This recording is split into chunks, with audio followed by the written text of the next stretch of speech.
Jim Carrey. Jim Carrey, everybody. Jim Carrey! Two-time Golden Globe winner, Jim Carrey. No matter what you gain, ego will not let you rest. It will tell you that you cannot stop until you've left an indelible mark on the earth, until you've achieved immortality. Ladies and gentlemen, Jim Carrey. I just spent 1 month watching every single movie that Jim Carrey has ever acted in. And in this video, I'm going to be talking about every single one of those films and what I learned after taking a very thorough look at Jim Carrey's career as a whole. I mean, we're going to talk about this Jim Carrey movie, and this Jim Carrey movie. And this is actually James carrying the entire Hollywood industry on his freaking back, right? I also released my own movie called Fear by Definition. It is available on YouTube for free to watch, so link in the description and on that eye above me, so check it out, please. The rules for this marathon are going to be all in the description. I don't have time to verbally say them all since we got 38 movies to get through, so let's do this.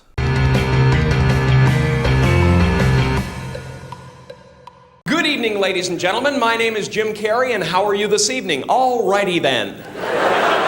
Jim Carrey's film career started with a little movie called All in Good Taste, which released all the way back in 1983. The story follows a filmmaker named Timothy who writes a script about an orphan and his dog. It's very innocent and wholesome, and he's very proud of it. However, the studio producer that hires Timothy forces him to change it into a story about strippers. I mean, it's a tale as old as time, clearly. This is such a horny movie. No joke, literally every 5 minutes, you witness somebody strip and get naked. And not to mention, some of these characters who aren't even strippers will still derobe because they're trying to seduce our protagonist.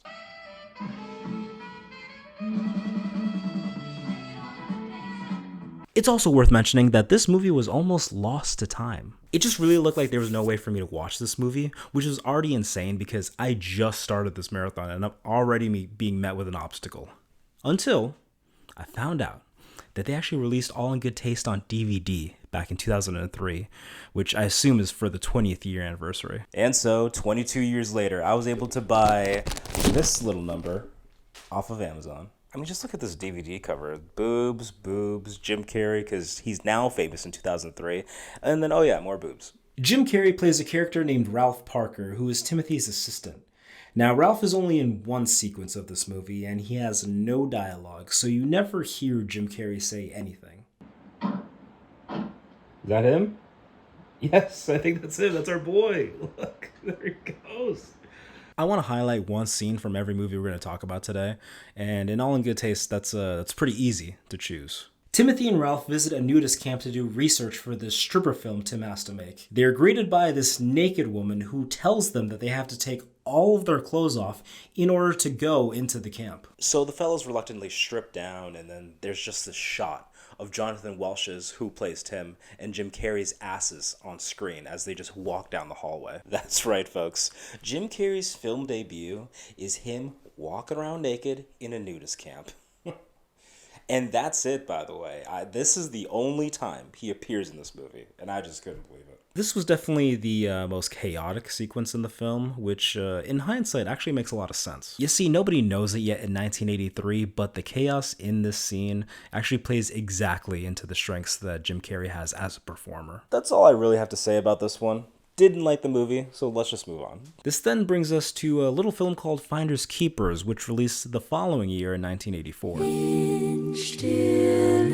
Georgiana and her boyfriend Joseph steal $5 million from her rich father and transport the money to New York in a coffin. Wait a second. $5 million? I am standing on $5 million of real money. But somehow, a con man disguised as a U.S. Army sergeant looks over the coffin on the train ride to the Big Apple. Jim Carrey plays Corporal Lane Biddleclough, and here is the first line he ever says in a movie. I had to fire everybody so they wouldn't know he was here. Oh. Hello, Uncle Mario. Shut up.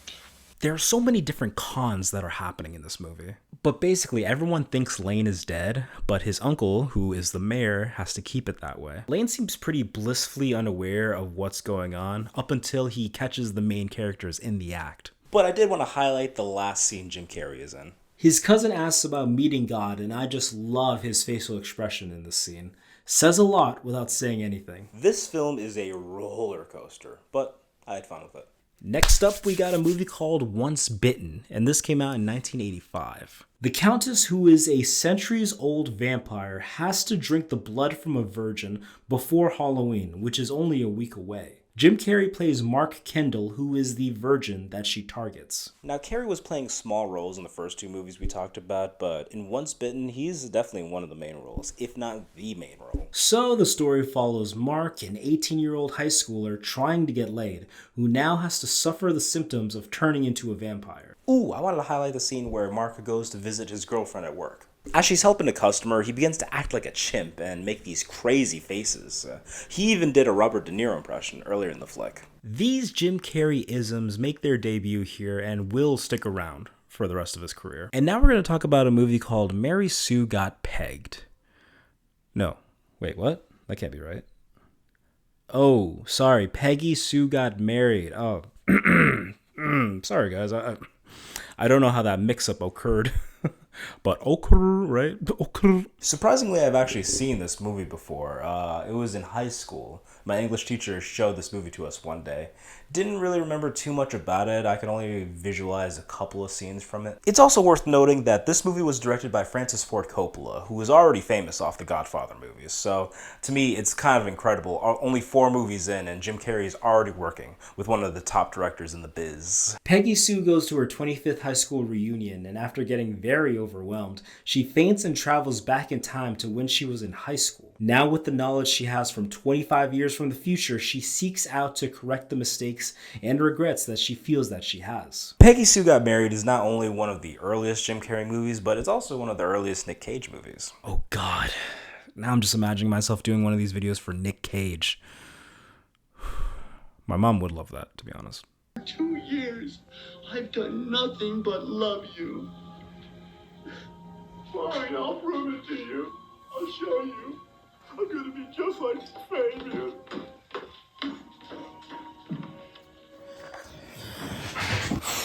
It's 3 a.m. and I'm watching this shit. Jim Carrey plays Walter Getz, who was a friend to Peggy and Charlie, played by Nick Cage. Carrey isn't given really a lot to do in this movie. He's kind of just there to be their wacky and zany friend. The scene I want to highlight here is when Nick Cage and Jim Carrey's boy band starts performing a song at a party.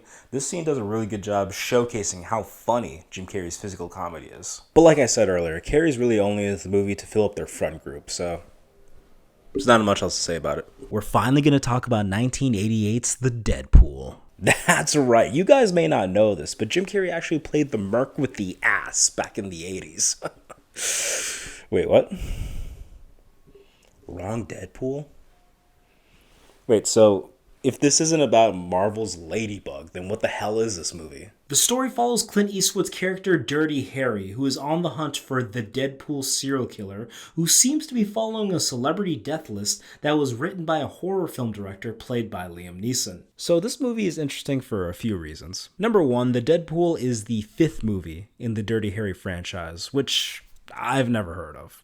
Number 2, this is an action/thriller, which means technically this is the first movie Jim Carrey was in that is not a comedy. And number 3, Jim Carrey plays a character called Johnny Squares, who is a drug addict musician, and he dies within the first 15 minutes of this movie. Yeah, he ends up getting murdered by the Deadpool killer alone in his trailer when he was doing heroin. So the scene I'll highlight is the first scene that he's in, which is they're shooting a music video directed by Liam Neeson's character. And this is the first time, folks, where we get to see him go full Jim Carrey.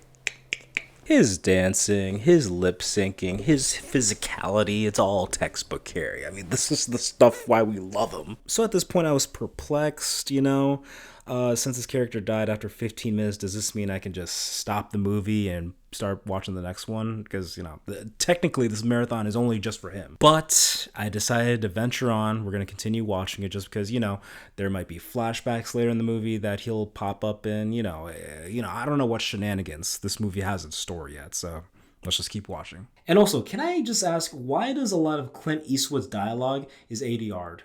I swear his lips always look out of sync from what he's saying. If you want to stay on the street, you take Quan with you to watch your back. Now hold on just That's final. What? Let's just swell. What is going on? My partners end up in the hospital or dead. Why don't you ask Al how he feels about all that? What? About it, Quan. Any objections to working with... Anyway, this turned out to be a pretty decent film. Not too crazy about the last 20 minutes, but I do like how in the end, when Clint Eastwood takes out the bad guy, he does it in a very creative way that I've never seen done before. I thought it was pretty sick. And now let's talk about a movie called Earth Girls Are Easy, which released in 1989. We follow Valerie, played by Gina Davis, who breaks off her engagement with her fiancé when she finds him attempting to cheat on her. 3 aliens end up wrecking their spaceship and crash landing in Val's backyard, and they end up befriending her. The 3 aliens are played by Jeff Goldblum, Damon Wayans, and you guessed it, Jim Carrey. Carrey plays the red alien Whiplock, and he arguably has the least amount to do in this movie. Mac develops a romantic relationship with Valerie, Zebo gets some fun sequences, and Whiplock is just horny for Earth women the whole time. Also, did not expect halfway through the movie for the aliens to get a quote-unquote makeover, and now they just look like their actor selves. The scene I'll highlight is when Zebo and Whiplock are driving recklessly on the wrong side of the freeway. Jim Carrey is the one driving for most of the sequence, and at one point he's surfing on the steering wheel. It's a funny visual. All in all, this movie is fine. It's technically a musical, even though there are only like 3 musical numbers in this movie, so it's not overbearing with it, but I digress. Next film. Up next on the docket, we got 1989's Pink Cadillac. When bounty hunter Tommy Noack, played by Clint Eastwood, captures a fugitive, Luann Begin, he decides to help her because she is also being hunted by her husband and his gang after stealing $250,000 and a pink Cadillac from him. Okay, it's time to open this up. So here we have another Clint Eastwood and Jim Carrey collab, which is so soon after the last one. Now, me personally, I was very looking forward to seeing Jim Carrey play a bigger role in a Clint Eastwood movie, and yet somehow his role is even smaller in this one than the last one. Jim Carrey plays this lounge entertainer who is performing on a casino stage, and, you know, the scene is really just the 2 leads reacting to what he's doing up there. So not only does Jim Carrey's character not have a name, but he also has no dialogue, so this is basically more of a Carrey cameo than anything. So this is the only scene that I could highlight. So it's Jim Carrey on a casino stage doing a very wacky Elvis impersonation, and Clint Eastwood is just watching it, very weirded out by it. It's a fine film. I kind of rate it the same as the Deadpool. That marks an end to all of the movies that Jim Carrey was in the 1980s. And look, I gotta admit, the 80s, a wild and horny time, let me tell you. But this now brings us to... Don't get me wrong, you know, Jim Carrey is a great character, and I was lucky to get the part. So I did want to take a moment and shout out one of the honorable mentions in this marathon, which is 1992's High Strung. Now remember, this is an honorable mention because while Jim Carrey technically is in this, for whatever reason on IMDB, he is uncredited for it. So because of that, I will not be watching this for the marathon. But it is worth mentioning that somebody did upload this entire movie on YouTube, so anybody can watch it for free on here. And I did want to show this one moment from the film. Are you playing around? No, I swear. Hey,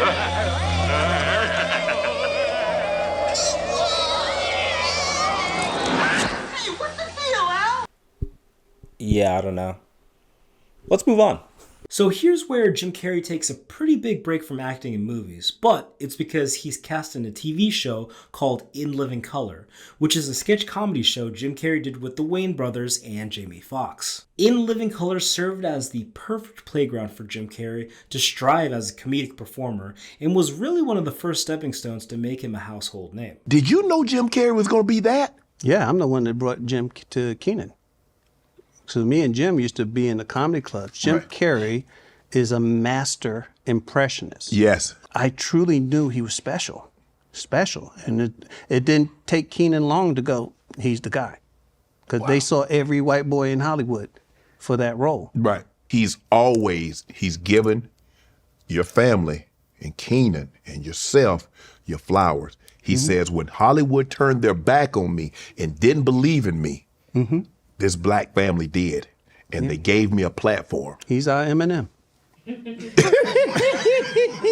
This show had a successful run on Fox for 5 seasons. It aired from 1990 to 1994. And if you take a look at it from the perspective of Jim Carrey's career, it's actually a good thing it ended when it did, because 1994 turned out to be one of the biggest years of his life. Shall we take a look? Alrighty then. This brings us to a little film called Ace Ventura, Pet Detective. Ever heard of it? We're finally at the point of the marathon where I've now seen these films, and this one specifically several times. The movie follows a character named Ace Ventura, who is a self-proclaimed pet detective. Ace has a very unique way with animals and dedicates his life to solving animal-related problems. So when Snowflake, the dolphin who is the mascot for the football team, the Miami Dolphins, Ace has to figure out who kidnapped Snowflake and get the dolphin back in time for the Super Bowl. And Ace Ventura is played by none other than Jim Carrey. His first big role as the main character in a movie. One could make the argument that he was already the lead in Once Bitten, but I guess it's up to your own interpretation whether you think his character was the lead or if Lauren Hutton, who played the Countess, was the lead. It's up to you. But for Ace Ventura, there's no argument. Jim Carrey is 100% number one on the call sheet. I mean, it's definitely not Dan Marino. It's also worth mentioning Jim Carrey helped rewrite the script when he got casted. I mean, when you watch the movie, it should be pretty obvious that he has a lot of creative control in this project because he's clearly doing whatever he wants on screen. And now I must admit, Ace Ventura Pet Detective is one of my favorite movies of all time. It's one of the reasons I started looking up to Jim Carrey when I was a kid. I've seen this movie 100 times. I would consider it a 10 out of 10 if it wasn't for the transphobic ending that it has. But you know what? We'll talk about that in a minute. All 7 of the movies I had to watch for this marathon before this one had moments where, where it drags and, I'm checking how much time is left in the film. But not for Ace Ventura. No siree, Bob Jr., all right? This movie flies by for me.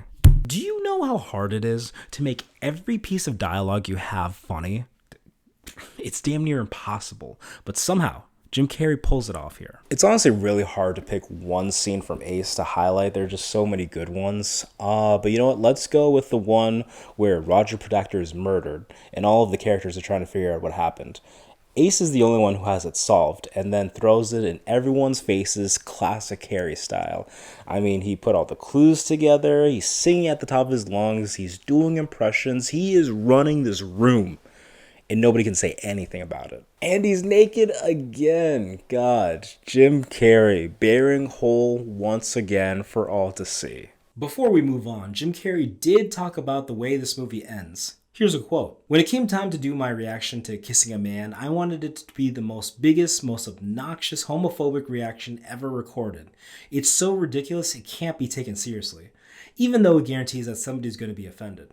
And to that I say, Ace Ventura is funny without being homophobic, right?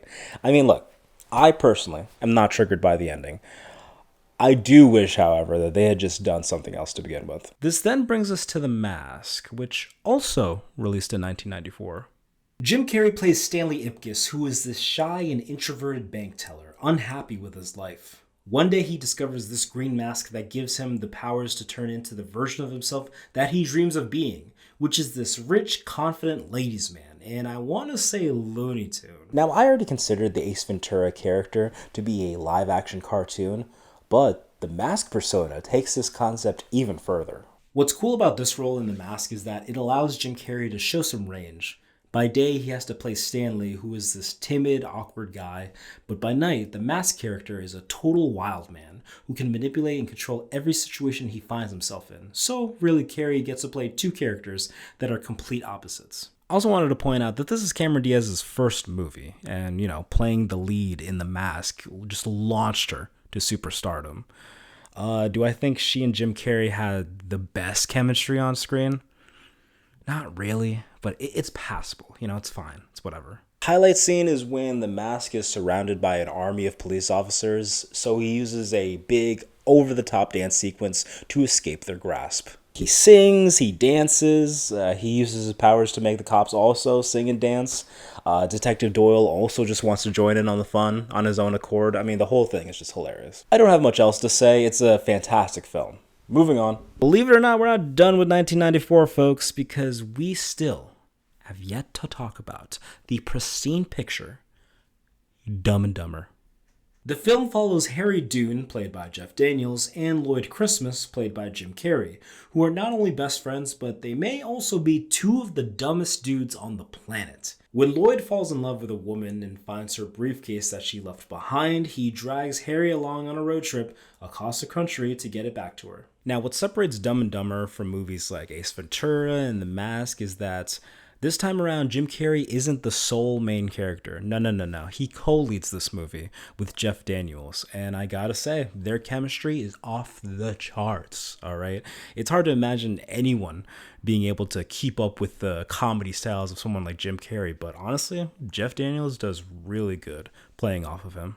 One of my favorite things about this film is that it is located in Rhode Island, so I always love a good shout out to my home state. I go cuckoo bananas every time they drive by that big blue bug on I-95. Oh, it's so good. Yes, the blue bug, yes. 95 South, yes. The fact that they made Lloyd's last name Christmas and the love interest named Mary just so they could set up a Merry Christmas joke is so ridiculous. Also, fun factoid, Lauren Holly, who plays Mary in this movie, goes on to marry Jim Carrey in real life. But their marriage only lasted a year. And this is actually his second marriage, by the way. His first marriage was with someone named Melissa Warmer, and they were together for like 8 years. I only bring up the first marriage because that one led to the only child that Jim Carrey has, who is his daughter, Jane Erin Carrey. So just some fun factoids for you. The scene I'm highlighting is when Lloyd dreams about a dinner date with Mary, and it quickly turns into a karate movie as Jim Carrey fights the waiters and then the chef. It's a perfect sequence. As for my thoughts on the movie, well, I definitely like it a lot. However, since I'm watching all these movies with my critical eye, I do have to say Dumb and Dumber is my least favorite out of the three we just talked about. And you'd think it wouldn't be because of the Rhode Island setting, the Jeff Daniels co-lead, but when it comes down to it, it's the humor. It's just so stupid, which obviously is the intention of the filmmakers for a movie called Dumb and Dumber, right? When it comes down to it, I just prefer the humor in Ace and The Mask way more, and that's all it comes down to. So in case this hasn't been made clear to you, Ace Ventura, The Mask, and Dumb and Dumber all released in 1994, transitioning Jim Carrey from this, TV household name to a mega movie star. If you add up the total box office gross for Ace Ventura, Pet Detective, The Mask, and Dumb and Dumber, that's a total of $550 million, making Jim Carrey the second highest box office star in 1994, only playing second banana to Tom Hanks. What a year for one actor to have. I mean, less than 1% of actors get to garner that much success in the span of 12 months. I think it's also funny that all three of these movies got sequels/prequels that Jim Carrey was not involved with whatsoever, which is Ace Ventura Jr., Pet Detective, Son of the Mask, and Dumb and Dumber When Harry Met Lloyd. Although two of these series did get sequels with Carrey in it, but we'll get there. All right, don't you worry your pretty little head about it. This then brings us to 1995, where we get the release of Batman Forever. And yes, it's actually been forever since I've seen any of the 90s Batman films, so this should be a fun walk down memory lane. Batman has to save Gotham from Two-Face and the Riddler. Does this movie even need a longer synopsis? I don't think so. Jim Carrey plays Edward Nygma, aka the Riddler. Enigma, get it? This is actually the first time Jim Carrey actually gets to play the villain in a movie. And it won't be the last either. Now look, as we all know, Batman Forever is not a good film, right? The writing is bad. The acting isn't there. I just remembered that Val Kilmer did pass recently, so I do feel kind of bad talking about this movie negatively. But look, for the sake of the video, I gotta, right? Rest in peace, Val Kilmer, of course. There was also a lot of fighting off camera on set. Val Kilmer and Joel Schumacher butt heads numerous times, and also Tommy Lee Jones did not like Jim Carrey one bit. In a 2014 interview, Carrey did say that Jones said to him, and I quote, "I cannot sanction your buffoonery." So yes, this movie had several issues during the making, and it affected the final product. However, Jim Carrey was definitely not the problem with this movie. In fact, I'd make the argument that he's the best part of Batman Forever. This is actually a good segue into talking about the scene I want to highlight, which is the finale when Riddler has Robin and Dr. Chase captured, and he offers Batman a choice for who he would rather save. Now, of course, Jim Carrey is wacky in this role, but in this moment, I think he does a very good job being sinister and truly an evil guy. Plus, throughout the movie, you can tell how much fun Jim Carrey's having. So, Batman Forever bad, Jim Carrey good. Next film. This brings us to Jim Carrey's other 1995 film, Ace Ventura, When Nature Calls.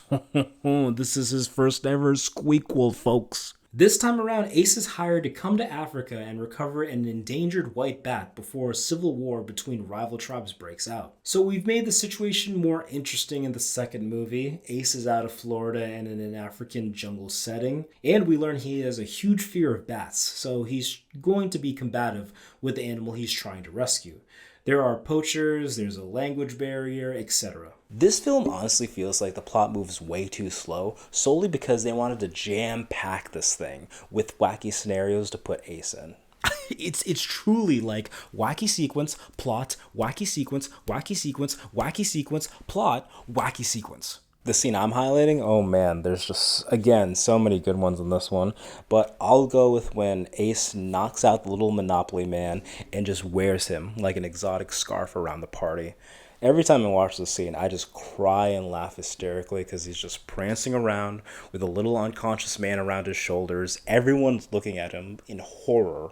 It's never not going to be funny to me. And he's naked again. God, this is the fourth time Jim Carrey bears his ass for all to see. How many more times is he going to do this? With all that being said, they honestly could have made 5 Ace Ventura movies, but unfortunately, When Nature Calls is the last one. And no, I will not be acknowledging Ace Ventura Jr. more than I already have. I like When Nature Calls, but I do not think that it is better than the first one. This then brings us to 1996. Ooh, hey, good year.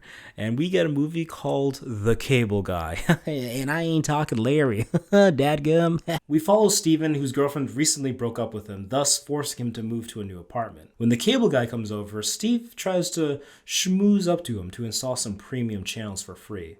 And yes, this is a prehistoric life hack, but stick with it. Steven accidentally starts a serious, close friendship with the guy and has no idea how to get out of it. Jim Carrey plays Ernie Chip Douglas, the cable guy in question here, and he does have a lisp, but it's not in an offensive way. In my opinion, it's done tastefully. This movie is a fun depiction on one-sided friendships. I feel like we all have that experience of that one person who just really wants to be your friend, and they put all this energy and effort into the relationship, and you're kind of too nice to actually do anything about it. But no, seriously, I think all of us nice people should get a backbone, right? And tell this person just to back off. I'm not that invested into this friendship, so I just really appreciate some space away from you. Yeah, so that's what The Cable Guy is about.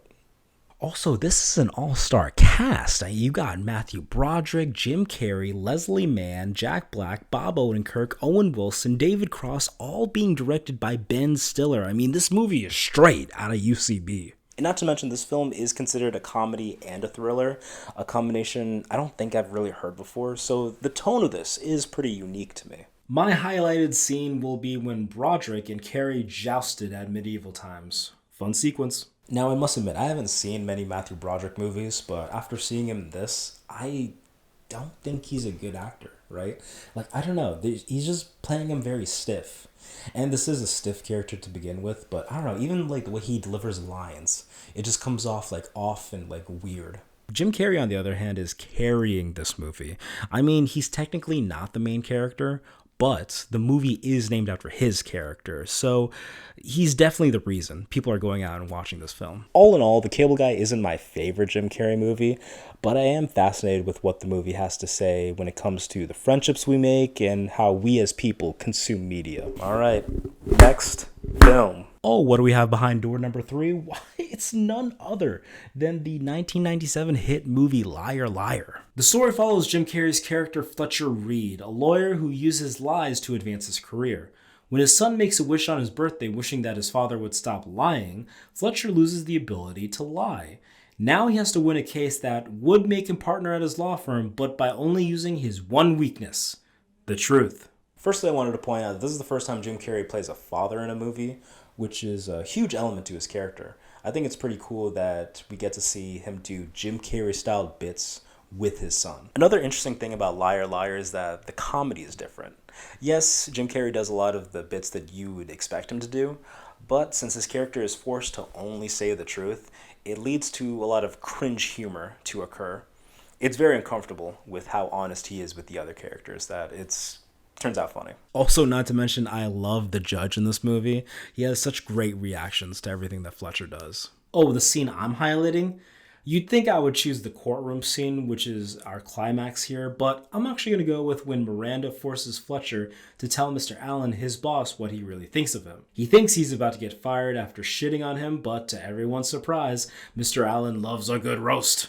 So Jim Carrey roasts everyone in the room, everyone is laughing super hard, and he gets to laugh obnoxiously in Miranda's face after her plan didn't work. Overall, I think Liar Liar stands out from most Jim Carrey movies. Even though he starts off as this bad and flawed person, his son is used as the tool to make him the good man that he is deep down. The themes of family and being honest really tie the movie very well together. And honestly, it had me tearing up at some moments. I think Liar Liar is so underrated. I never hear anyone talk about this film, but to me, it's one of the top Carrey films. And you should definitely watch it if you never have. And speaking of some of Jim Carrey's best movies, it is finally time to talk about The Truman Show, which released in 1998. We've all thought about this hypothetical. My life would make a great TV show. Well, what if it actually was? That's what this film explores.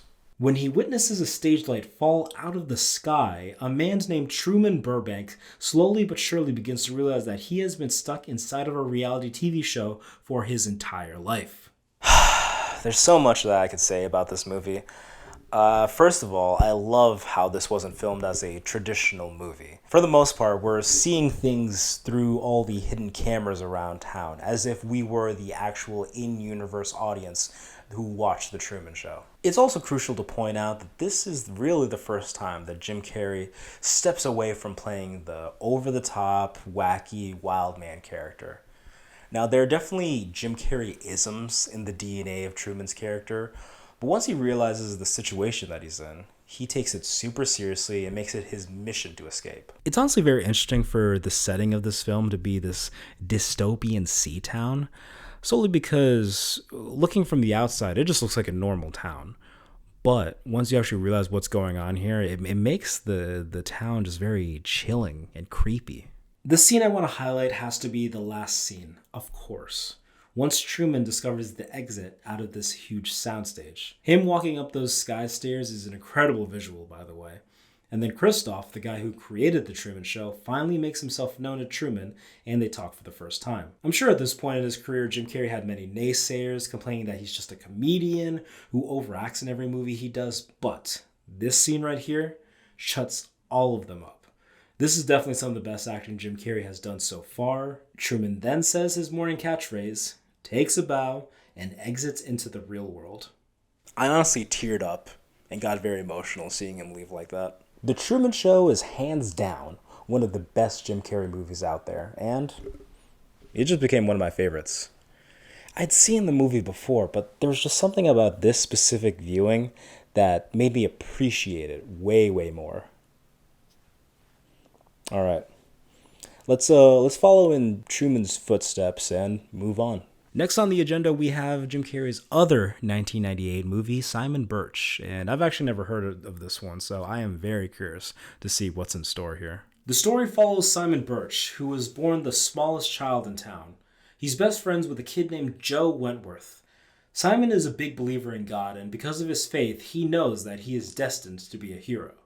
Jim Carrey plays the adult version of Simon's best friend, Joe. Honestly, Carrey's role is very minimal in this film. He's in the opening scene, he is in the ending scene, and he provides some narration as Joe sprinkled throughout the film. It was kind of cool hearing Jim Carrey do voiceover for this character, reflecting on the nostalgia of what it was like when he and Simon were kids. Honestly, I'm not the biggest fan of this movie. I think the first 2 acts are a slosh to get through, but I think the last act does save it a little bit because they wrap up the movie in this very beautiful and heartbreaking way. The scene I'll highlight will be Jim Carrey's last scene. This is where, everything gets to be tied up very nicely. Not much else to say about Carrey on the Simon Birch front, so let's move on. This brings us to 1999, Jim Carrey's last movie of the millennium. And it's none other than Man on the Moon. This film follows the real-life story of comedian, or should I say anti-comedian, Andy Kaufman. If for whatever reason you don't know who Andy Kaufman is, he is a performer, is the best way to put it, who was famous from the late 70s to the mid 80s. He has the kind of sense of humor where he's doing a bit 24/7, so you're most likely never going to have a serious moment with him. He's a man of counterculture. He doesn't do things the traditional way, even if it pisses everyone off. And honestly, it seems like he prefers it. He pranks and confuses the audience way more than they laugh. In this film, you'll see him purposefully have dead air on SNL, play a character he would never acknowledge as a character, and also just wrestle women on live TV. And of course, Jim Carrey, the man of the hour, plays Andy Kaufman. This is Jim Carrey's first biopic, the first time he'll play a character who was based on a real person. Carrey kills it as Kaufman, okay? I could not imagine any other actor playing this character. I also learned that actors like Nicolas Cage, John Cusack, Edward Norton, and Kevin Spacey auditioned to play Andy Kaufman. But, as we all know, it went to Jim Carrey. Deservedly so. It's just funny trying to imagine any of those other actors in this role. In fact, Jim Carrey was so committed to this role that he went full method and stayed in character for the entire time that they shot Man on the Moon. But we'll circle back to that. It's also kind of funny that this is the second time we see Jim Carrey do an Elvis impersonation on a stage in a movie. First one being Pink Cadillac, second time being Man on the Moon. Honestly, 3 times if you count the 5-second gag he does of Elvis in The Mask. Boy, he loves Presley. The scene I'll highlight here is the first scene of Kaufman wrestling a woman on Merv. It's just so shocking and over-the-top ridiculous, especially knowing that this is something that happened in real life. Makes it even crazier to witness. Now, is this movie actually good? Well, it depends. If you like Andy Kaufman's sense of humor, then you'll like this movie. But if you don't think Kaufman is funny at all, then I can't imagine you enjoying watching this. I personally do think Kaufman is funny, so I like Man on the Moon. With most Carrey movies, I can pretty clearly just see himself just doing all these funny scenarios, but when watching Man on the Moon, I don't see Jim Carrey at all. I just see Andy. Normally, this is where I'd move on to the next movie on the list, but I figured this would be the perfect opportunity to watch the Netflix documentary, Jim and Andy, The Great Beyond. And no one really knew what was real and not real half the time. I didn't know what was real and not real. You just went with Andy and Tony and wherever their whim took you, and the emotions oftentimes were very real. A documentary crew would follow Jim Carrey around as they were shooting Man on the Moon. In the doc, you hear Jim Carrey's early life and his philosophies on performing. You also learn that the real-life tension of Jim Carrey had with director Milos Forman because of how much he had to deal with Andy and Tony Clifton off camera. And you get to see Danny DeVito and other actors who actually knew Andy Kaufman in real life be amazed at how dead-on Jim's 24/7 performance of him is. It's crazy because I just watched this movie where all the characters are being terrorized by Andy Kaufman and Tony Clifton, and now I'm watching this documentary where all the real-life crew members and filmmakers behind this movie are also being terrorized by Andy Kaufman and Tony Clifton. I mean, he's transcending. This doc is a fascinating watch. I had never seen lines so blurred in a project like this. That is until recently I started watching Nathan Fielder shows. So now those are up there. Man on the Moon may not be the biggest Jim Carrey movie out there, but after witnessing how the whole experience went for him, it's pretty clear to me now that this movie acts as a pretty pivotal point for his career. And with that, we have officially wrapped on the 1990s. Wow. You know, it's extremely rare for an actor to have a decade like this for their career. I mean, these past 10 movies were so instrumental to Jim Carrey's career. I mean, you gotta imagine, everyone on the planet today is nostalgic for at least one of these movies. Now, surely going into the 2000s, the gravy train is slowing down, right? I mean, the trajectory can't possibly still be going up. As far as I can tell, it's just about letting the universe know what you want and working toward it while letting go of how it comes to pass. To kick off the new millennium, we're going to talk about 2000's Me, Myself, and Irene. We follow Charlie Bailey Gates, a Rhode Island state trooper. When his wife leaves him and their 3 kids, he develops a second personality named Hank Evans. When Charlie is ordered an escort, that's what I thought it said. When he orders an escort.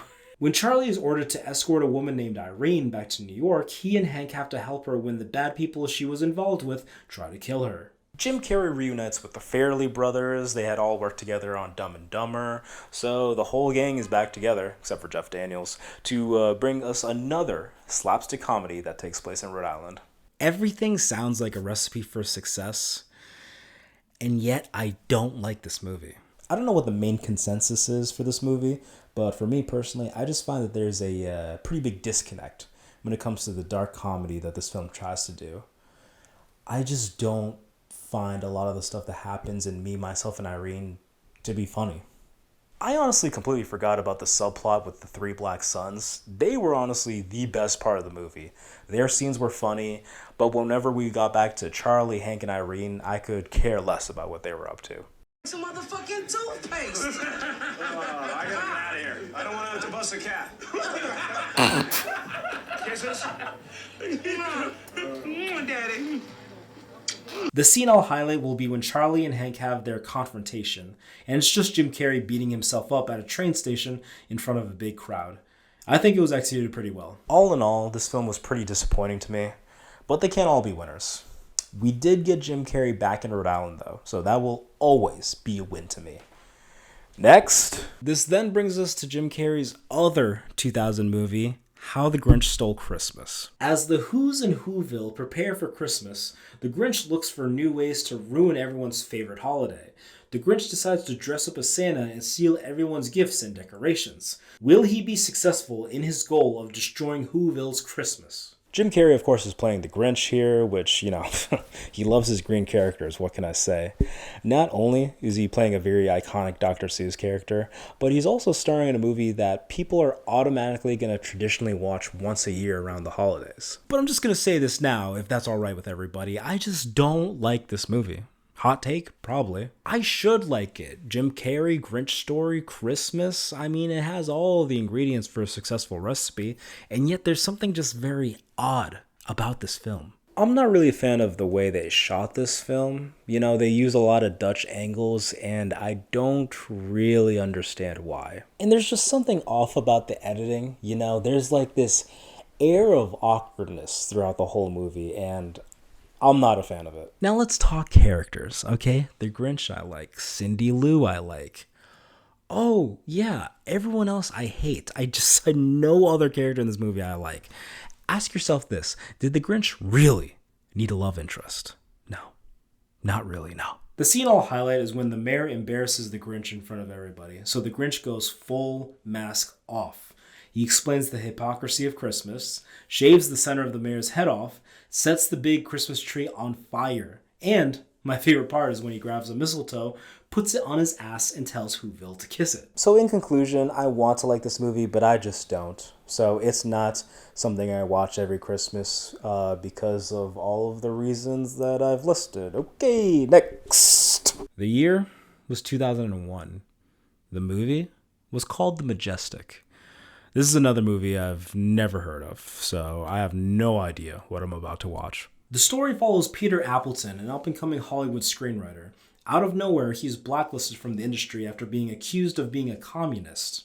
After he loses everything, he gets into a drunken car accident, falling into a huge body of water. He wakes up washed up ashore in the town of Lawson, California, suffering from amnesia. He doesn't remember anything. The town confuses him for Luke Trimble, a soldier who went to fight in World War II 9 years ago.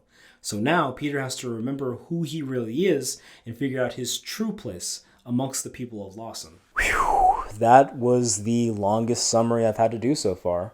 Which makes sense, because this movie is 2.5 hours long, making this the longest movie in the marathon, if I'm not mistaken. And of course, Jim Carrey is playing Peter Appleton here, even though everyone thinks that he's Luke Trimble. Which, fun fact, technically, Luke Trimble is being played by Matt Damon here. He's never on screen or anything like that, but Matt Damon does do voiceover for Luke in A Letter He Left Behind. So it's just funny imagining the town of Lawson confusing Jim Carrey for Matt Damon. Really, you think this dude is this dude? Huh. No, that's interesting.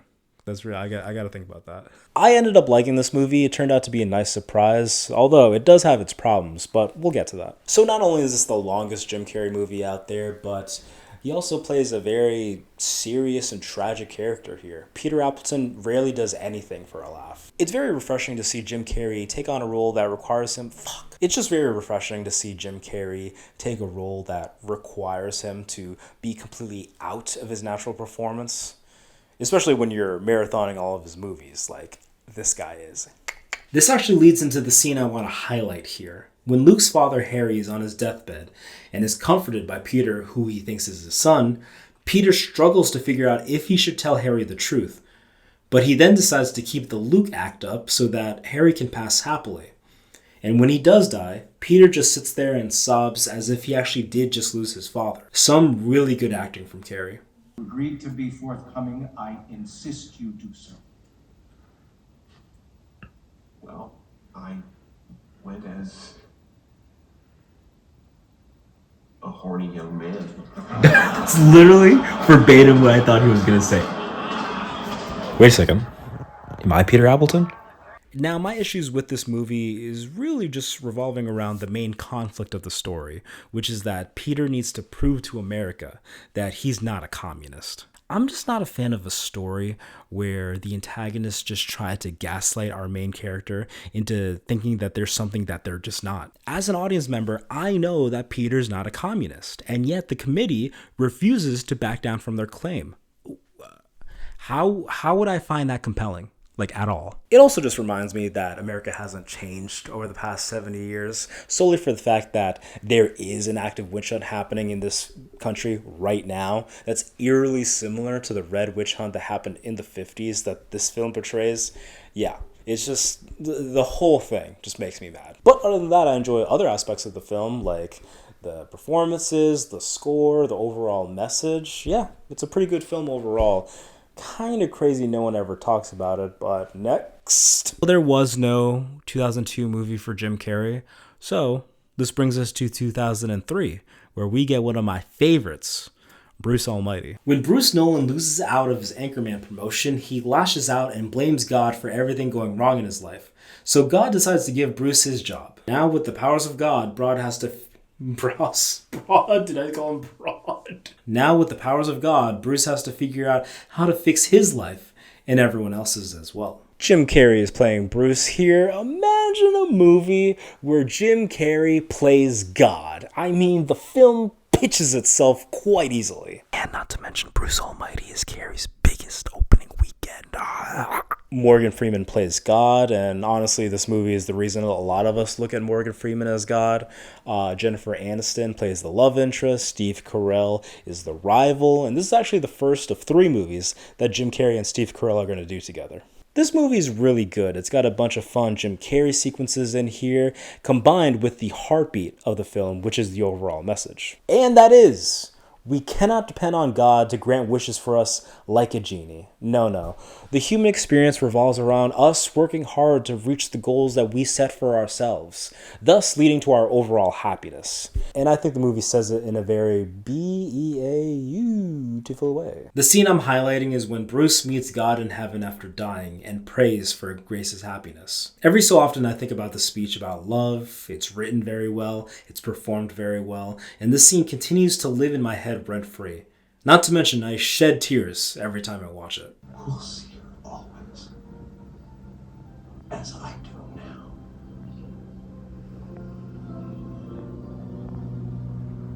Through your eyes. Now that's a prayer. Yeah.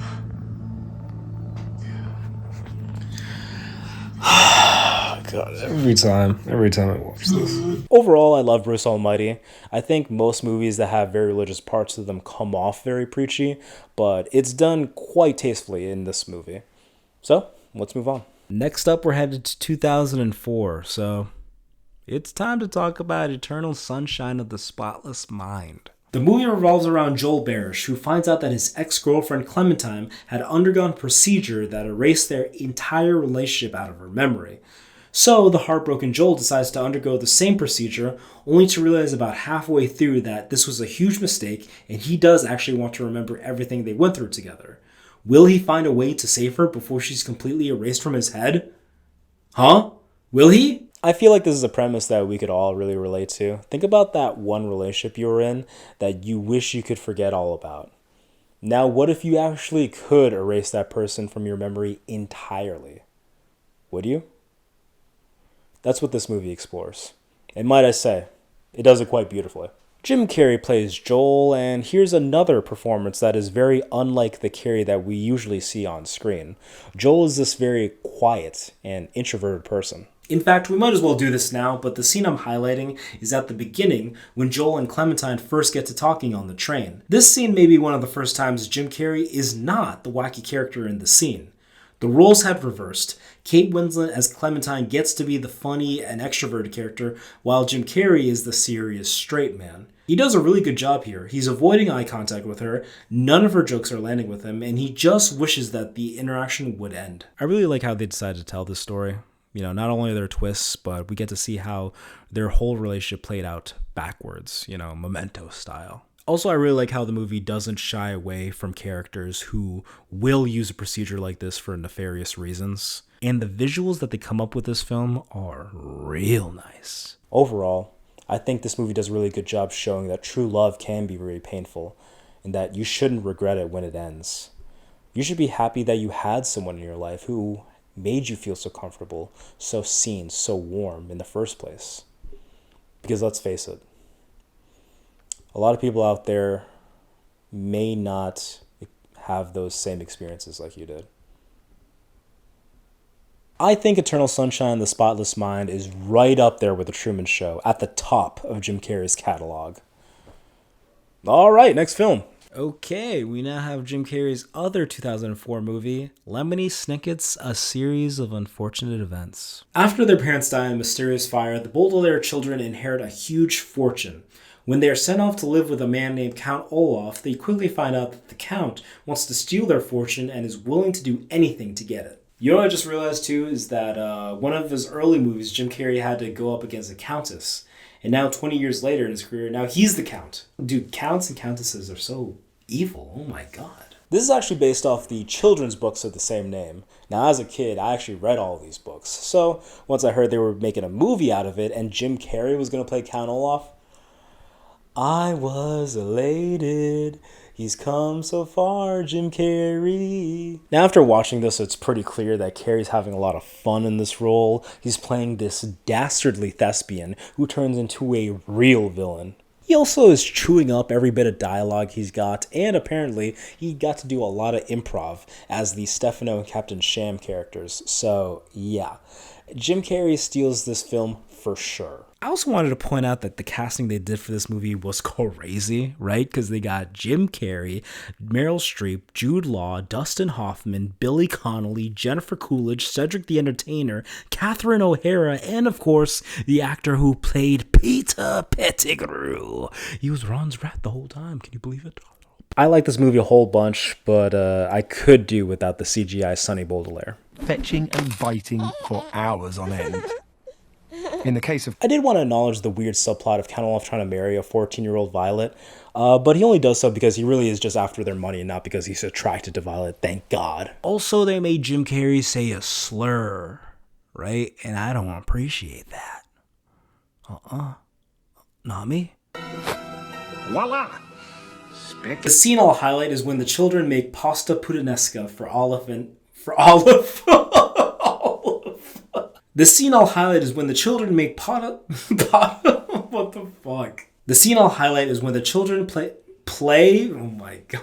The scene I'll highlight is when the children make pasta puttanesca for Olaf and his acting troupe. But Olaf lashes out and reveals that he doesn't really care about the kids. He's just after their fortune.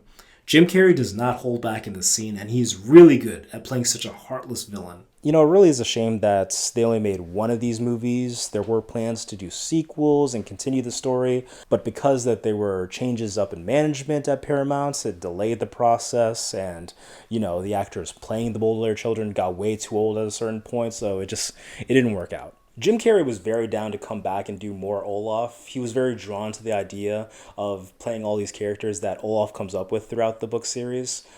I would have loved to have kept seeing him do it, but unfortunately, it wasn't meant to be. Netflix did end up turning all 13 books into a 3-season-long television series, but there's no Carrey, right? Neil Patrick Harris plays Count Olaf in that show. We don't have to get into it here, but it is interesting to see the subtle differences between both of their portrayals of that character. Anyway, it was nice coming back to this classic. As a kid, I watched this movie a lot, so it was nice revisiting it as an adult. Next.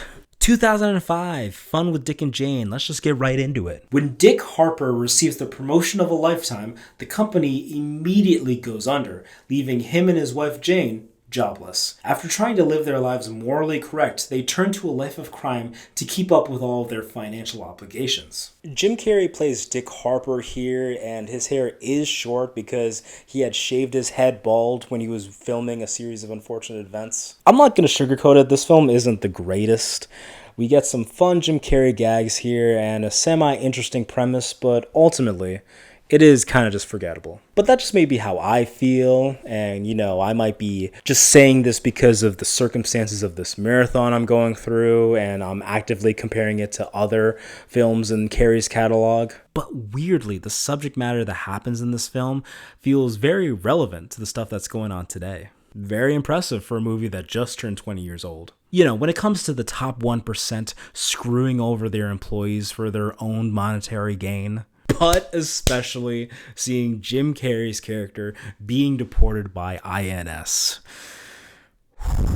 That's so 2025, it hurts. I think one of the problems with the film is that the big draw-in is that you're going to get to see Dick and Jane rob and commit crimes for the sake of comedy. But ultimately, it's a small part of the movie. There's not enough of it. They don't start robbing people until halfway through the movie. And then even when they do start, it's all kind of compiled into one comedy montage. And then after that, all that's left is one big confrontation with Alec Baldwin. I just think the movie would have been better if there were more crime gags sprinkled in. The scene I'm highlighting will be when Dick and Jane are robbing Jeff Garlin's character, and they are wearing all black using these devices that distort their voices. It will never not be funny to me to watch Jim Carrey try to squeeze all these bits in the matter of 2 minutes. Now, don't get me wrong, I still very much like this movie. I've watched it many times in my life, and I can put it on whenever. I acknowledge it as a guilty pleasure of mine, okay? Next. It is now 2007, and we need to talk about The Number 23. This is a movie I've known about for a long time. It's been sitting in my watch list for years, and I finally have an excuse to watch it. Walter Sparrow discovers a book that tells this extremely dark story that stars a character named Fingerling. Walter slowly but surely becomes obsessed with the book, and it seems that the story follows Walter's real life. Will Walter face the dangerous fate that Fingerling does? Jim Carrey plays Walter and Fingerling whenever we get to visually see what's happening in the book. Also, this movie was directed by Joel Schumacher, making this the second movie that he and Carrey worked on together, the first one being Batman Forever. But is this movie actually good? Oh, no. Oh, no, by a lot. The number 23 is clearly very influenced by the Saw movies, from the editing, to the lighting, to the colors, even down to the twists that happen at the end. Now, does this inherently make it a bad film? No, not at all. I'm a huge Saw guy.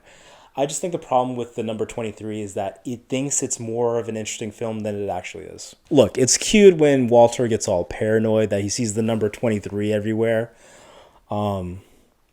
Maybe that's a little disingenuous. I paused halfway through this movie to go to my kitchen to get some food to consume, and the time on my stove did say 2:03. aka 23. Oh my god. The curse has been passed down to me. It said 2:03. It said 2:03 as I was getting food. I honestly really liked the first twist, and I liked the direction that was going in, but then that turned out to be a red herring, and then the second twist was the real twist that they were going to go down with. That's when they lost me.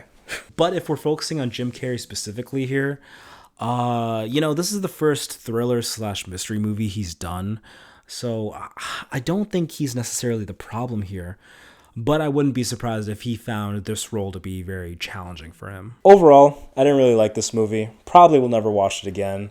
The number 23 is probably the strangest film in Jim Carrey's catalog. Potentially. We still got 4 more films on here I've never seen before, so we'll see. Next, let's bring things back to a lighthearted place with Horton Hears a Who, which released in 2008. When Horton the elephant discovers a civilization of Whos living on a speck, he makes it his mission to find a home for them where they will always be safe. A few quick things about this film. Jim Carrey plays Horton here. This is his second Dr. Seuss character. This is also the second movie he's done with Steve Carell. And of course, this is his first animated picture. Oh no, is this Jim Carrey saying the Hispanic slur again? No! Wait, what? He's saying speck and not... Oh, okay.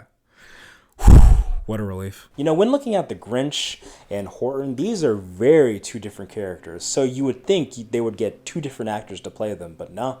Jim Carrey is able to play both very well. Carrey can play the wacky, selfish villain type that learns the terror of his ways, but he could also play the funny, selfless, sacrificial parts that will save anyone that needs him. And I'd like to point out the voice acting here, since that's the only thing we can pull from his performance in this movie. Hollywood as a whole likes to depend on these A-list celebrities to fill out a voice cast because they believe that's the only way that an animated film can be successful. And because of this, we get these celebrities who are just not good at voice acting. I bring all this up because I do not believe that this is the case with Jim Carrey.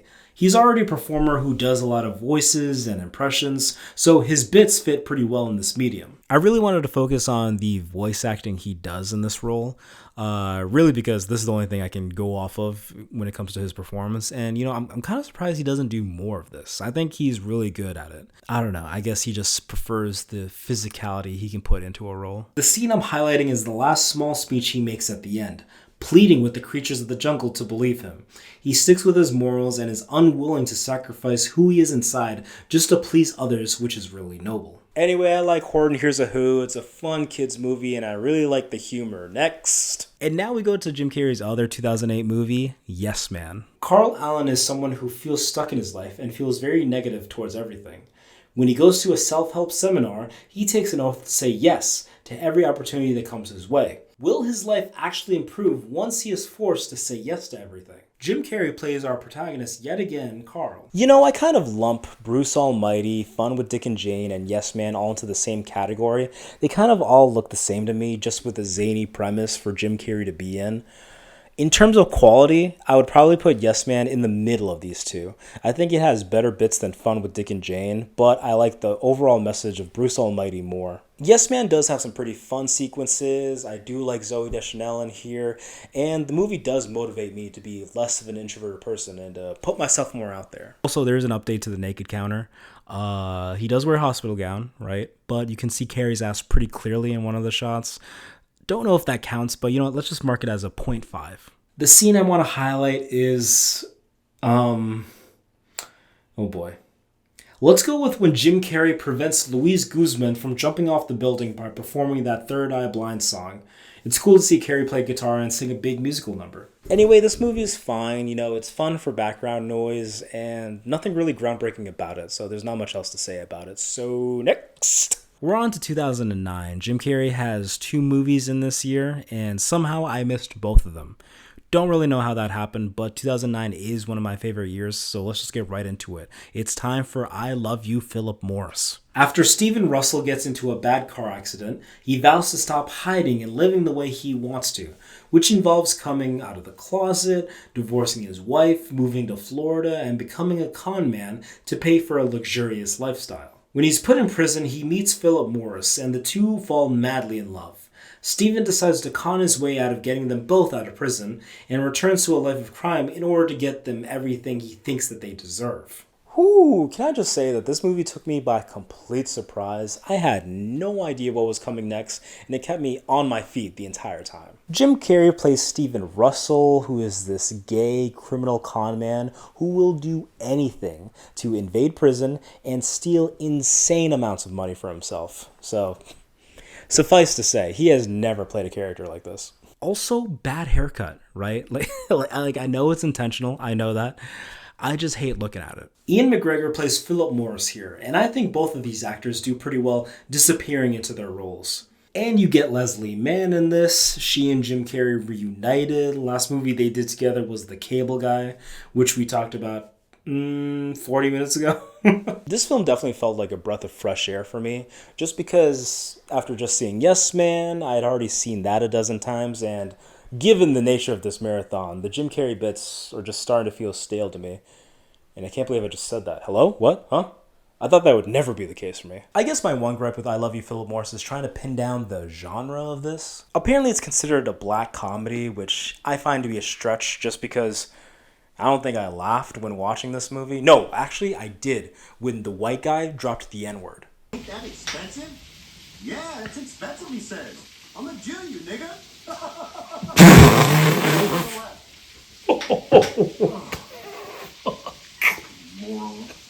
I see this movie way more as a romance/crime film, especially when I learned that the whole thing is based on a true story. And also, the fact that I have to watch Jim Carrey's character try to kill himself several times, it just was just jarring, making the whole tone very confusing. The scene I'll highlight is when it appears Steven dies from AIDS, only for it to all be a con. I can't believe I fell for that, but Carrey does a great job as a dying man. Anyways, I feel this film is pretty underrated, right? I never hear anyone talk about this movie. So watch it, especially if you want to see Jim Carrey and Ian McGregor play against type. Next. This brings us to the animated film A Christmas Carol, which, do I even need to summarize? Like, everybody should know the story of A Christmas Carol. A rich, bitter old man named Ebenezer Scrooge hates Christmas and lashes out at everybody for enjoying this time of year. When he's visited by the ghost of his dead business partner, he warns Scrooge that he will be visited by 3 spirits who will teach him the terror of his ways. Will Scrooge learn why Christmas is so important and turn into a nice, selfless man? So a few interesting factoids about this film. Not only does Jim Carrey voice this version of Scrooge, but he also is the voice of all 3 of the Christmas spirits. With your worldly hands, the light. I don't think you can really tell on... Okay, you can tell. I just hate that it's like a man's face on a flame. I hate looking at it. This is Carrey's second animated movie and also his second Christmas film. Also, I'm pretty sure this is Jim Carrey's first Disney movie, which is kind of crazy because this is so late into his career. You'd think Disney would have wanted him to be in something already by this point. I wonder if there's a story there. It's funny, even though I never watched this movie up until this point, I remember seeing a lot of marketing for this back in 2009. I remember Jim Carrey being interviewed, and he displays this physicality he did for Scrooge and the voice he slipped into. I mean, they just must have been everywhere with that movie, and yet somehow I still missed it. And honestly, I haven't really even thought about this movie up until it was time to start preparing for this marathon. When people talk about their favorite movies to see around the holidays, I hear them say Home Alone, Elf, The Santa Claus, Grinch, but I personally have never heard anyone name this movie as one of their favorites, and I can kind of understand why. A Christmas Carol was directed by Robert Zemeckis, the same mind behind The Polar Express, if that wasn't painfully obvious by the animation style. When talking about this film, Zemeckis talks about how when wanting to adapt the story, he really fell in love with the original text. He loved how Charles Dickens wrote the novel and wanted to make this film exactly how Dickens depicts it. And honestly, I think that's ultimately what led to its demise. You see, A Christmas Carol must have hundreds of iterations throughout film and television. Maybe you saw the Muppets do this story. Maybe you saw It's Always Sunny in Philadelphia do a parody of it. So because of all these different versions existing, if you're going to make A Christmas Carol and not make any creative liberties to it, it's just going to end up being forgettable. That's like saying, oh, what's your favorite version of Romeo and Juliet? Oh, well, it's definitely not the generic vanilla version, I'll tell you that. But let's focus back up on Jim Carrey. Am I surprised that they cast him as Scrooge? Yeah, of course. I don't know why they thought he had the chops, los huevos, to play a cold-hearted, infamous Christmas character who hates the time of year, torments the people around him, and has to go with this huge journey to learn the true meaning of Christmas and become an overall good person. Who comes up with this shit? Since they did use motion capture to film this movie, it's kind of perfect for someone like Jim Carrey, because he gets to have fun doing the voices, but he does get to also incorporate his physicality into the roles like he usually does in live action. Kind of the best of both worlds, Hannah Montana style, if you think about it. The scene I'll highlight is at the end of the film, when Scrooge wakes up Christmas morning. Up until this point, Carrey had played Scrooge very reserved and grumpy. But now that Scrooge has learned the terror of his ways, Jim Carrey now gets to play him as joyous and giddy. Merry like a schoolboy. Overall, not a bad movie, but I can see why most people revere it as forgettable. Plus, I'm not really a fan of this animation style, so next. And that actually brings us to the end of the 2000s. An interesting decade from Jim Carrey, to say the least. We saw some comedies that are very much in that Carrey aesthetic. We also saw him do a few of these kid movies, but he clearly wasn't afraid to spread his wings and, go for roles that have more grit to them and just be way more experimental in general with the movies he chooses to be in. Sometimes these experiments worked tremendously with movies like Eternal Sunshine, and some experiments were real stinkers like The Number 23. So unfortunately, this time around, we did get more lows than we were expecting. But we did also get a lot of highs. Now that we're going into the 2010s, it's going to be smooth sailing with nearly all highs, right? Right? Hello? I used to think Jim Carrey is all that I was. Just a flickering light, a dancing shadow, the great nothing masquerading as something you can name. Let's kick things off with the 2011 film Mr. Popper's Penguins. Tom Popper is a little too preoccupied trying to become a partner at his real estate company, but Popper's life turns upside down after his father passes away and his dad sends him a live penguin, followed by 5 other penguins.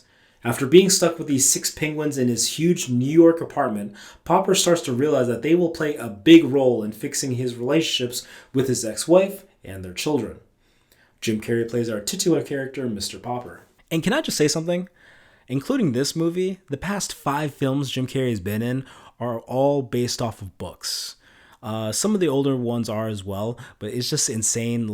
They keep getting Carrey for all these book adaptations. It's also kind of funny seeing Ace Ventura himself struggle to handle animals, but he does get a handle on it by the end. And not to mention, this is yet another film where Jim Carrey has kids and an ex-wife, and by the end, he wins the ex-wife back. Why must the man continue to play in these broken families? The scene I want to highlight is when the last penguin egg doesn't hatch, and Popper is completely distraught by it.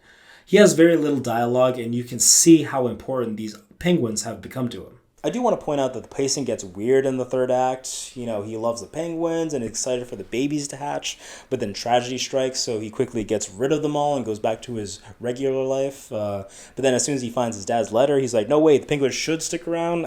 I don't know. It happens all very quickly. Also, when it comes to these comedies Jim Carrey does, there's typically a catchphrase that he says several times throughout the movie. Ace Ventura is, alrighty then.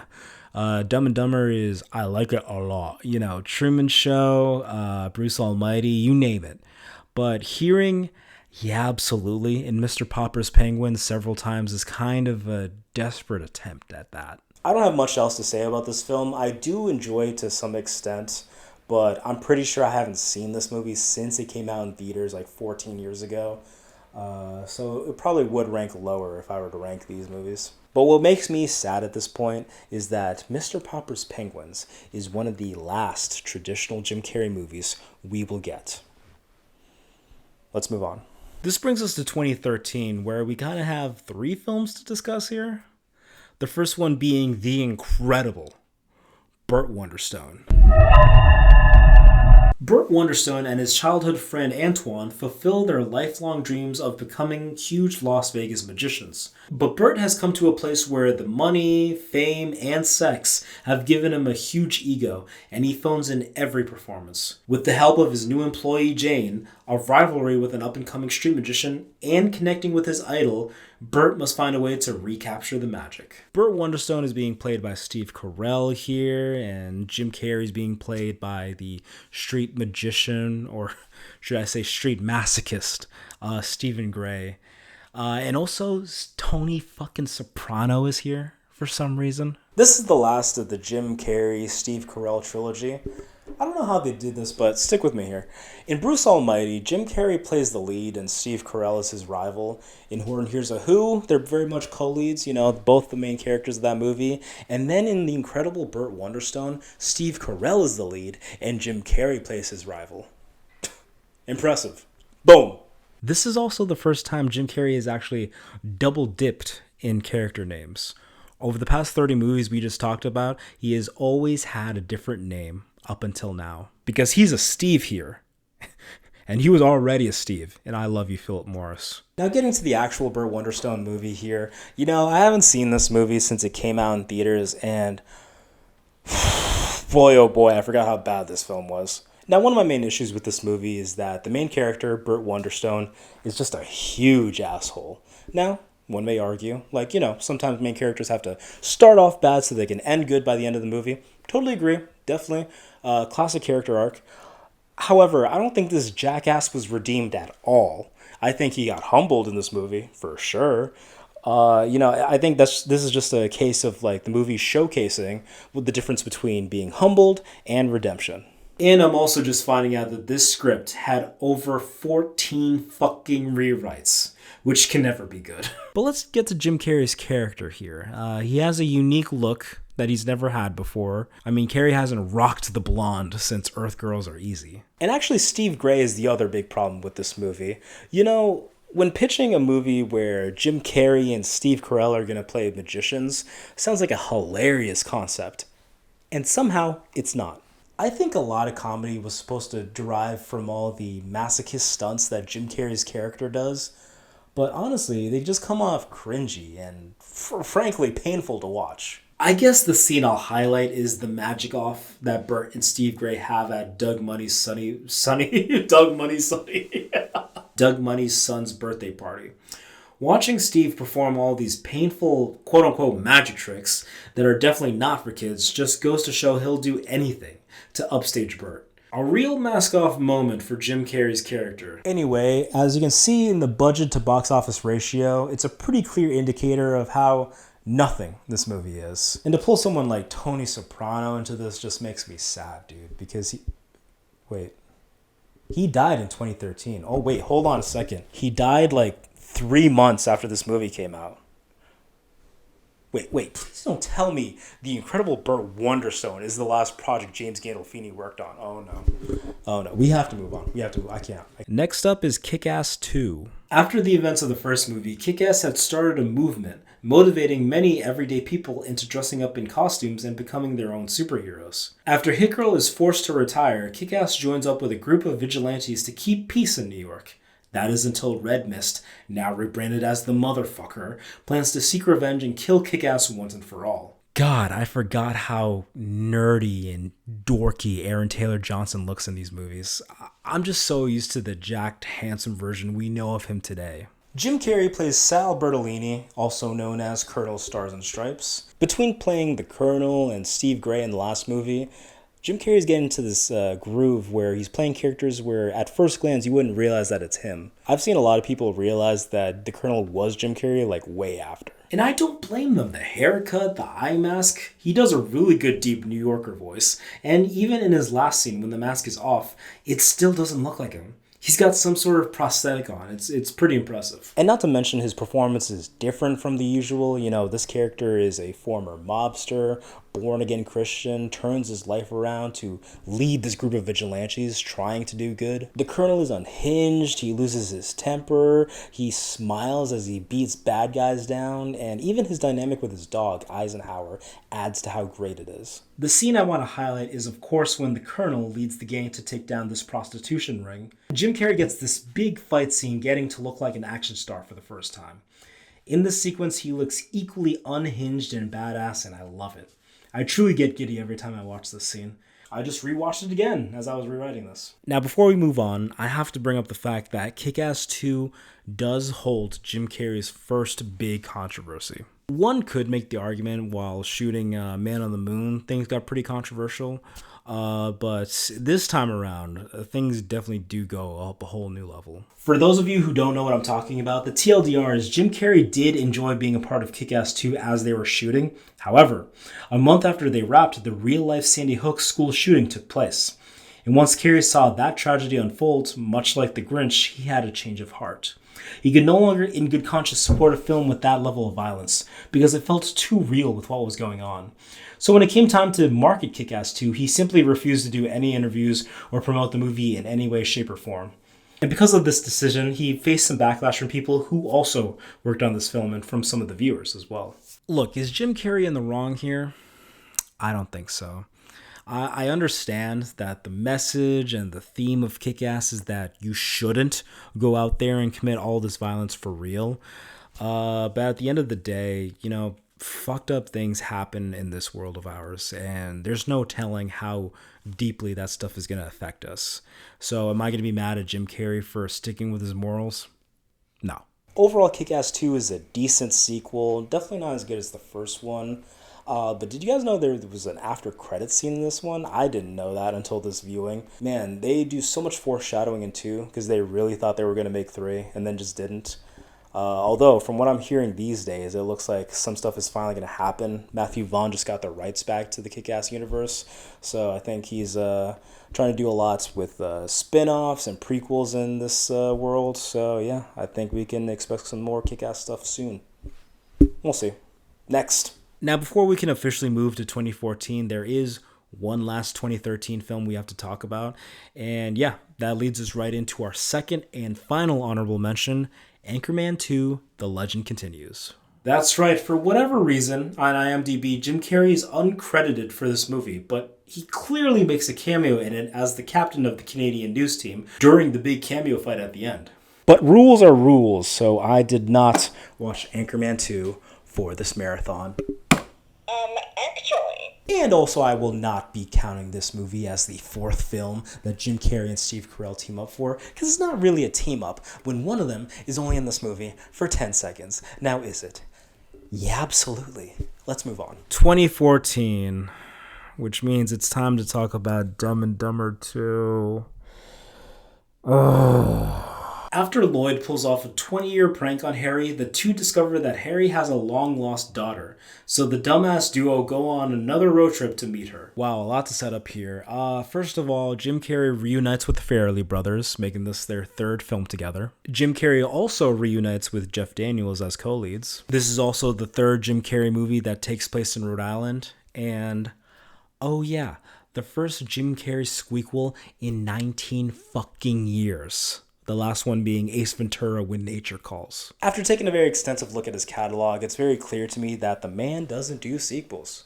It's not like the big studios don't want to greenlight Jim Carrey sequels. Trust me, they do. He just constantly says no. So it kind of makes you wonder why he agreed to make Dumb and Dumber 2.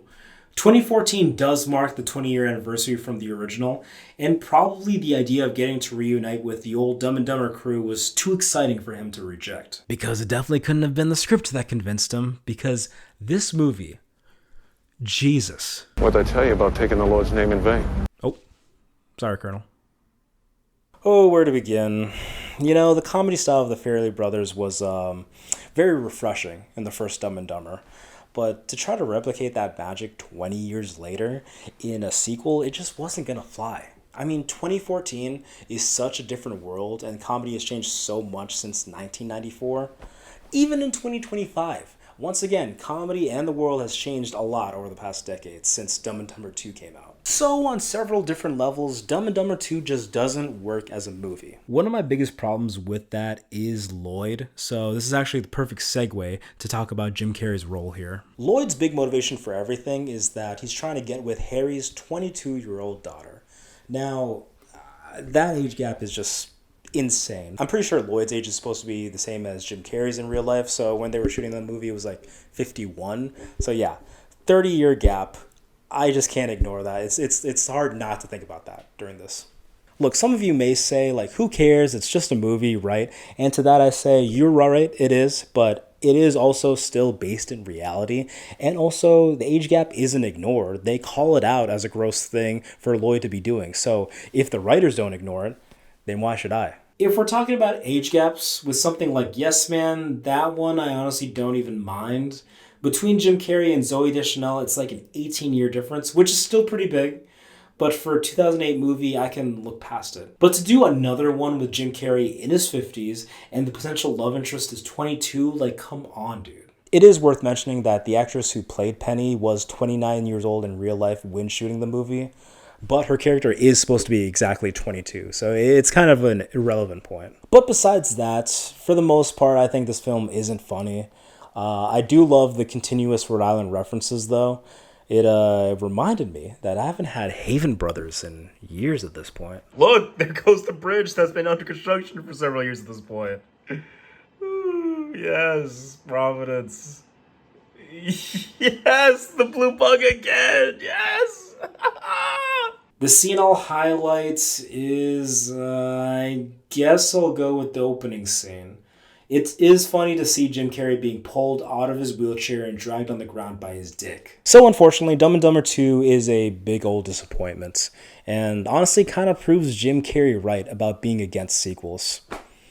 Next up, we don't have anything to watch in 2015, but we will have to circle back to this year a little later on. But for now, let's go to 2016, because Jim Carrey actually has two films we need to talk about here. Now, I knew of these movies, but I had never seen them, so why don't we go ahead and talk about the first one, which is The Bad Batch. A young woman by the name of Arlen is exiled to this Texas wasteland called the Bad Batch. It's a fenced-off civilization that the government sends people that they deem undesirable. American law is not in play in the Bad Batch, so anything goes, and you have to fend for yourself.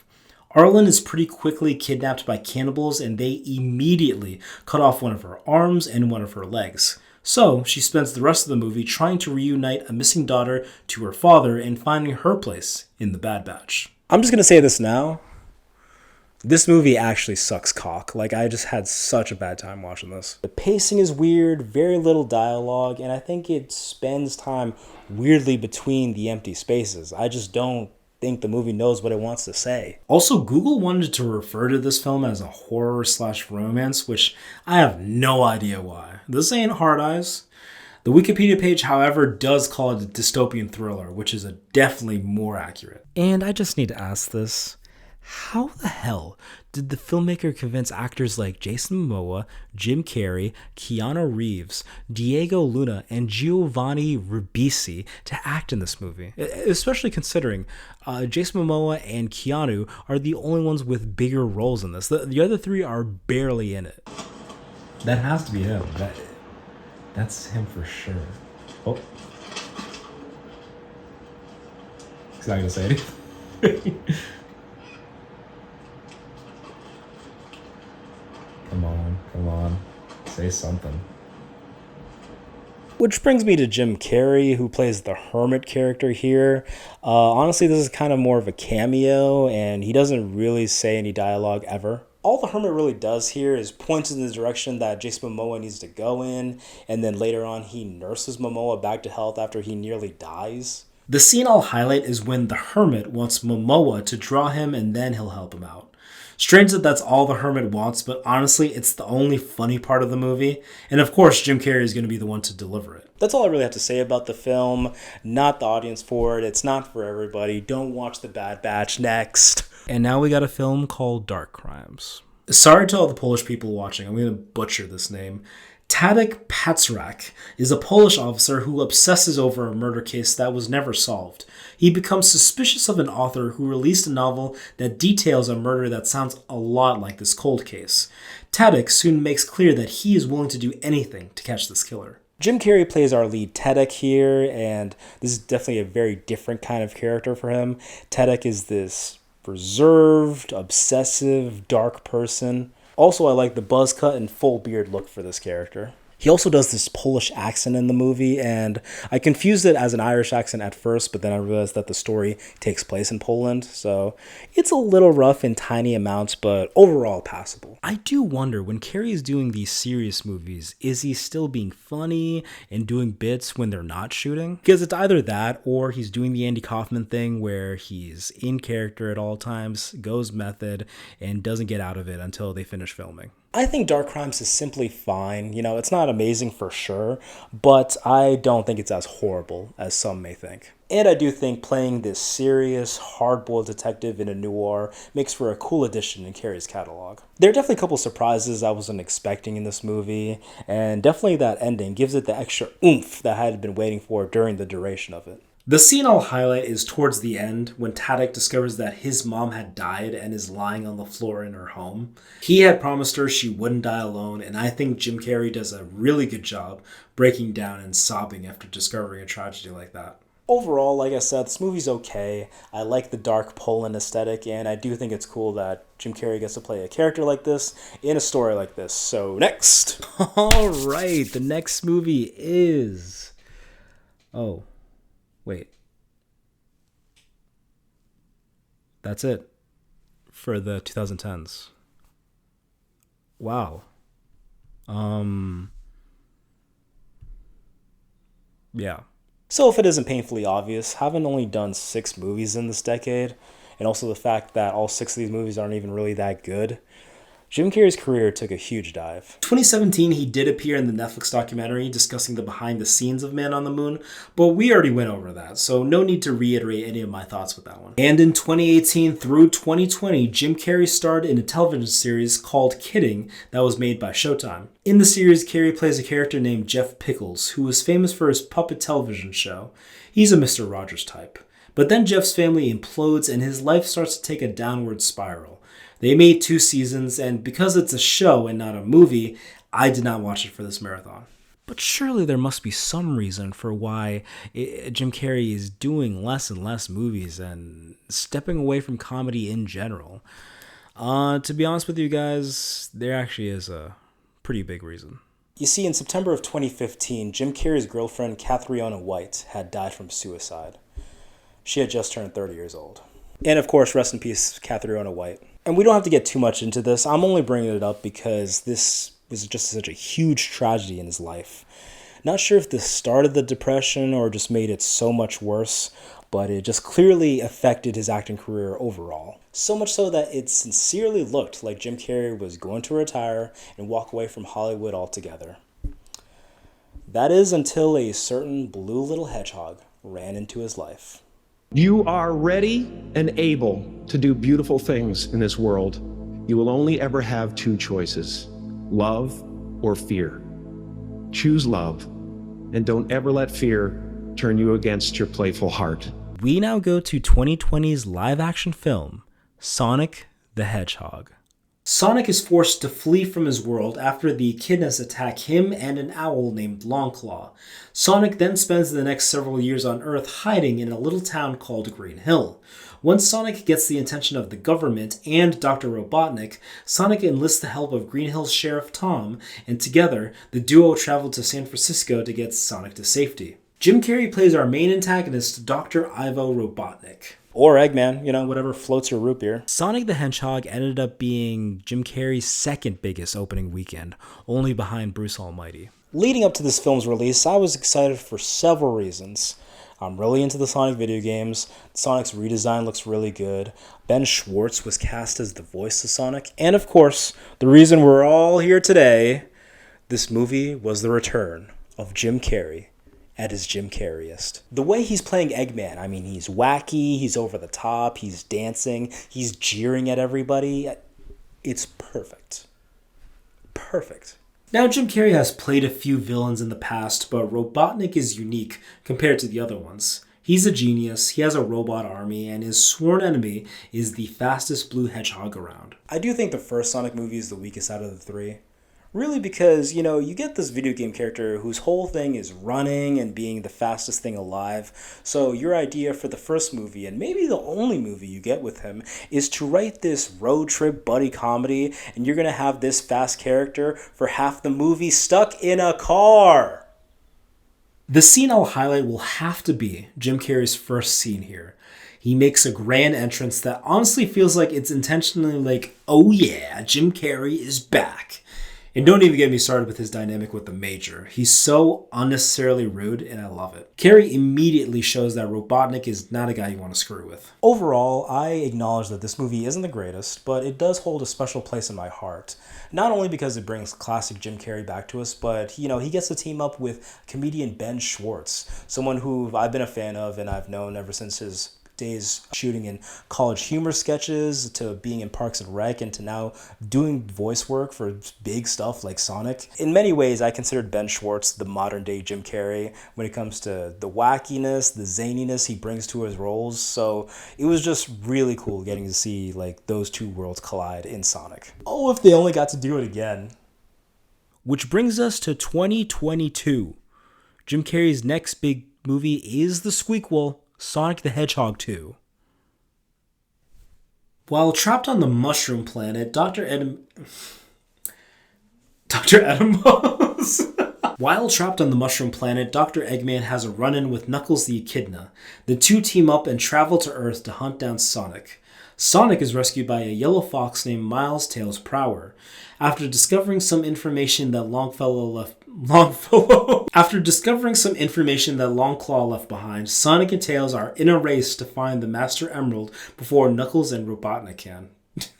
I'm trying not to laugh. Jim Carrey reprises his role as Eggman here, which is very exciting because, as we've discussed already, he doesn't do sequels, so I honestly thought that what they would do is they would keep Eggman on the Mushroom Planet for Sonic 2 and then bring him back for Sonic 3, but ooh, boy, I was so glad to be wrong with that. Jim Carrey is back in 2 with a vengeance. I'm glad they treated the first movie as an origin story for Sonic and Robotnik. Eggman's look in that one acts as a prelude in that film, but in 2, he looks way more like a traditional Eggman. The red coat, the mustache, the bald. Plus, the second Sonic movie leans way more into the video game aspects. There's more lore introduced, and the action sequences alone are straight out of a Sega Genesis. Come on! Criticisms? Sure. I could do without Jim Carrey flossing, And, Sonic and Tails dance sequence, yeah, let's get rid of that. And the wedding stuff, yeah, but other than that, that's it. The scene I'll highlight is when Robotnik fuses with the Master Emerald and he now has ultimate power. You can see it in his eyes, how fascinated he is with everything going on inside of him. His voice is distorted, and then of course he does a bit, classic Carrey. Overall, really good follow-up, and it made me super excited for what they got in store for Sonic the Hedgehog 3. Oh, speaking of which... This is it, folks. Our last stop on this very long train ride. We are now in 2024, and it's finally time to talk about Sonic the Hedgehog 3. I found out that there's still one movie theater left in my area that still screens this movie once a day. So, I thought it'd be really suiting to finish this marathon at the movies. And again, I'll throw the spoiler alert on screen just because this is the most recent movie and maybe not everyone has seen this yet, so I'm going to spoil it just so you know. Once Gerald Robotnik is released from prison, he awakens Shadow the Hedgehog from his 50-year slumber and recruits his estranged grandson, Eggman. And together, they all plan to get their revenge. Can Sonic, Knuckles, and Tails stop them from executing their diabolical plan? Now, this film is interesting for several reasons. During the press tour for Sonic 2, Jim Carrey heavily implied that he is really considering retiring from acting. This all made us very sad, especially me, someone who is a big fan of his. I also just didn't want the last line Jim Carrey ever said in a movie to be, "Later, hater." But then, when they finally started marketing Sonic 3, they revealed Carrey is so back. Oh yes, Jim Carrey reprises his role yet again as Robotnik for the third time in the Sonic franchise. He's never done this before. Out of all of the movies we have talked about today, the only other sequels he's made is Ace Ventura: When Nature Calls and Dumb and Dumber 2. But somehow, miraculously, the Sonic team convinced him to be a part of the whole Sonic trilogy. Potentially even more than that, but we'll get there. And one more thing. Yes, Jim Carrey is yet again playing Eggman, but he's also playing his grandfather, Gerald Robotnik. We've seen him in other movies like A Christmas Carol play multiple roles, but this time around it's in live action, and he's playing both of the big main antagonists of Sonic 3. Now, talking about Jim Carrey's performances here, I mean, it's pretty seamless. He plays both big bads. They're pretty much in every scene together, attached to the hip with elaborate dialogue. He's working his ass off in this movie. Specifically, they have a fun montage together. They fight each other at the end, and that dance number that they have together, it's honestly all just pretty impressive. The scene I'll highlight is Eggman's last scene. Shadow and Robotnik decide to sacrifice themselves to save the people of Earth when the Ark explodes. Eggman sends a broadcast to Earth with one final goodbye and telling Agent Stone how much he really did appreciate the relationship that they had. I picked this scene because not only may this be the last time Dr. Robotnik is in the Sonic movies, but it could also serve as one of the last times Jim Carrey is in a movie. So it just added a new emotional layer if we never see him again in anything. So, I guess there's only one thing left to say.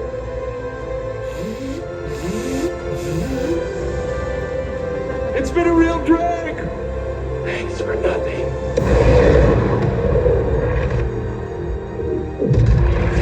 In conclusion, this movie is really good. It's honestly shocking to me that these movies in the Sonic franchise are getting better and better with every installment. And not to mention, this is the most serious Sonic movie. Like, the themes are trauma, and if you try to get revenge on somebody, it won't make the pain go away. And with that, we have reached the end of the marathon. That was every Jim Carrey movie ever. So, let's do some final thoughts, shall we? Jim Carrey is one of my favorite actors of all time. That's been the case ever since I watched Ace Ventura as a mere child. It's been an honor and a privilege getting to look at his extensive catalog and watching every single movie he's been in. I love him so much, and he's influenced my sense of humor in so many ways. It's an idea I've had for a while, and to be honest, I was going to do it whether it was going to be a video or not. But I am really glad that I did make a video out of this, because it really allowed me to be reflective and dissect and analyze everything I just watched. I've never liked the accusation that all Jim Carrey does is over-the-top slapstick and act as an imbecile. But his comedy is honestly very smart, even if it may not be packaged as so.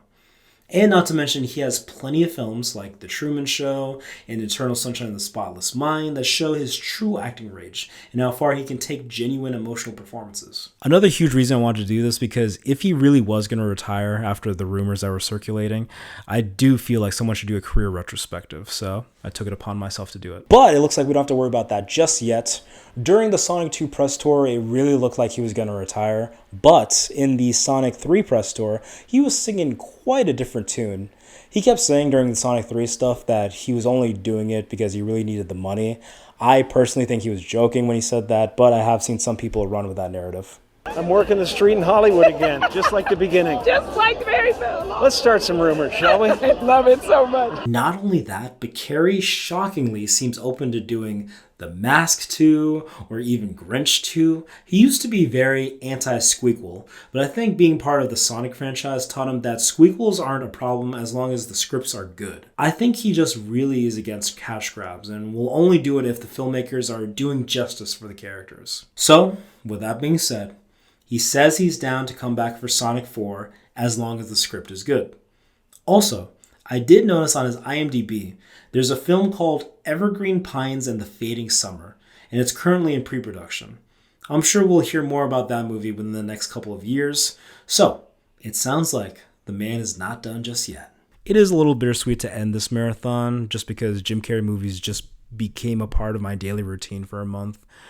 So it is sad that there are no more of them left. But there is some of his content I still haven't seen yet. Like there were those made-for-TV movies that he did, like Rubber Face and Copper Mountain, that were from his early career days. I also haven't seen that show he did for Showtime, Kidding.